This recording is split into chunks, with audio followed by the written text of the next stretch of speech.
नमस्कार, मैं आरबी सिंह यादव और आप देख रहे हैं मेरा YouTube channel R B Singh Yadav editor. आज मैं आपको भारतीय जनता पार्टी के बीच जो उत्तर प्रदेश में घमासान मचा हुआ है उस पर बात करूंगा।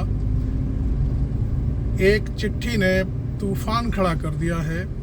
भारतीय जनता पार्टी के बड़े नेताओं के पैरों के नीचे से ज़मीन खिसक गई है और वो ये सोचने पर मजबूर हो गए हैं कि ये जो चिट्ठी लिखी है ये फर्जी है या असली है, इसकी जांच कराई जाए नहीं कराई जाए।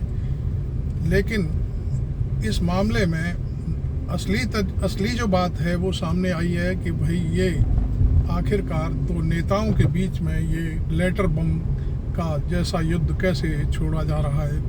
तो मैं आपको बता दूं कि सरगना के विधायक, उत्तर प्रदेश के पश्चिमी इलाके में सरगना सीट है मुजफ्फरनगर की, और वहाँ से संगीत सोम बहुत ही फायर ब्रांड नेता रहे हैं। वो हमेशा खबरों में बने रहते हैं, उनके बयान इस तरह से आते जाते हैं कि वो छा जाते हैं मीडिया में, और मीडिया को भी ऐसी चटकारेदार खबरें चाहिए होती हैं। तो वो मैं आपके सामने इसको रखने जा रहा हूँ। संगीत सोम ने एक चिट्ठी लिखी है भाजपा हाईकमान को, और उसमें लिखा है कि अच्छा, ये पैड भी उन्हीं का है, सारी चीज़ें उनकी हैं। और उस चिट्ठी में उन्होंने जो संजीव बालियान है जो मुजफ्फरनगर से चुनाव हारे हैं उनके बारे में पूरी जानकारी दी है और कहा है कि वो चुनाव क्यों हारे। और साथ ही साथ उन्होंने संजीव बालियान पर जो आरोप जड़े हैं वो बहुत ही संगीन हैं, और उसमें तमाम पोल पट्टियाँ खोल कर रख दी हैं कि वो यहाँ से पैसा कमा रहे हैं, वहाँ से पैसा कमा रहे हैं, और इस तरह की कहानियाँ उन्होंने पूरी करीब 8-10 आरोप हैं उनके ऊपर। इन आरोपों की वजह से चुनाव हारे हैं, और वो हमारे ऊपर आरोप लगा रहे हैं कि हमें संगीत सोम ने हराया है। तो ऐसा नहीं है कि संगीत सोम की वजह से कोई चुनाव हारे हैं। वो उनका कहना है कि वो अपनी खुद की करतूतों के जरिए ये सब चीज़ें करने की वजह से चुनाव हार गए हैं, और ये आरोप हमारे ऊपर फालतू में लगा रहे हैं। ये सब चीज़ें बड़े मायने रखती हैं। और हालांकि अब मैं आपको आगे की बात बता दूं कि संगीत सोम ने जो चिट्ठी लिखी है उस पर अपना स्पष्टीकरण दिया है, और उस स्पष्टीकरण में ये कहा है कि वो चिट्ठी मेरी नहीं है, वो फर्जी किसी ने ये मेरे नाम से चिट्ठी जारी कर दी है मीडिया को, जो आजकल चर्चा में है। हालांकि मैं आपको दूसरी तरफ से भी बता दूं कि ये कहानी कोई यहीं ख़त्म नहीं हो रही है। मुझे लगता है अब ये बहुत आगे तक जाएगा बाहर, क्योंकि संजीव बालियान के पक्ष की तरफ से उन्हें मानहानि का नोटिस दिया गया है, करीब करोड़ों में दिया गया है। ऐसा नहीं कि 1-2 करोड़ का, करीब 10 करोड़ का नोटिस है कि मेरे मुवक्किल की मानहानि हुई है और इसमें क्या है। तो संगीत सोम ने भी इसको नकार दिया है। और लेकिन सबसे बड़ी बात यह है कि संगीत सोम सड़क पर बैठ कर के प्रेस कॉन्फ्रेंस कर रहे हैं। ये सारी चीज़ें क्यों हैं? वो सारी चीज़ें गिना रहे हैं, हार का कारण बता रहे हैं, बहुत सारी चीज़ें कर रहे हैं। लेकिन हकीकत ये है कि ये सब हो क्यों रहा है, ये बात समझ में नहीं आई।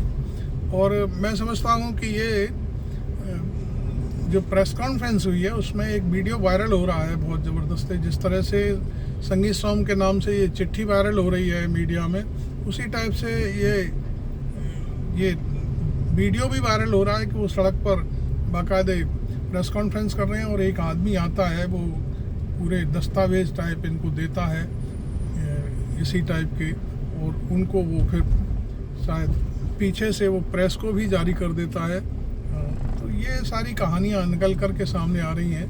तो मैं समझता हूँ कि पहले भी जब चुनाव चल रहा था तब भी ये कहानी निकल कर के आई थी कि संगीत सोम और संजीव बालियान के बीच बहुत ही ज़बरदस्त बार छिड़ा था, और इस बार में ये सारी बातें सामने आई। तो योगी आदित्यनाथ जो चीफ मिनिस्टर हैं यूपी के, उन्होंने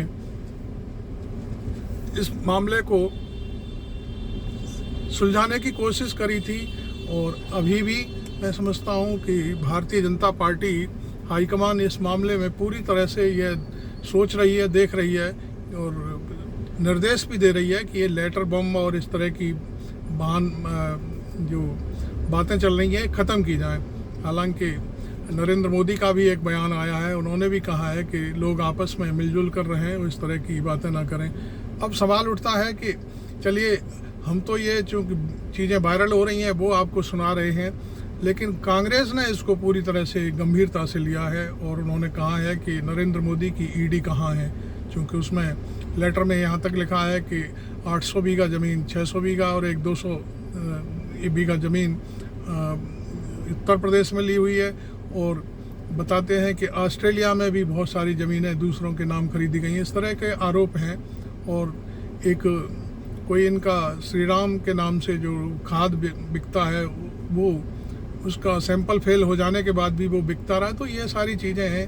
कांग्रेस पूरी इस मुद्दे को उठा रही है कि आखिरकार ये मुद्दा है तो इसकी जांच कराई जानी चाहिए। तो मोदी की ईडी और इनकम टैक्स और सीबीआई कहाँ गए?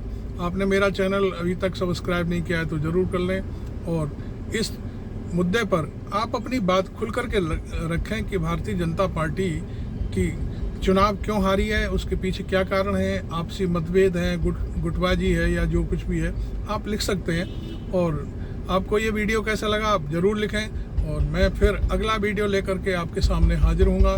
तब तक के लिए मुझे इजाज़त दें। मैं RB सिंह यादव।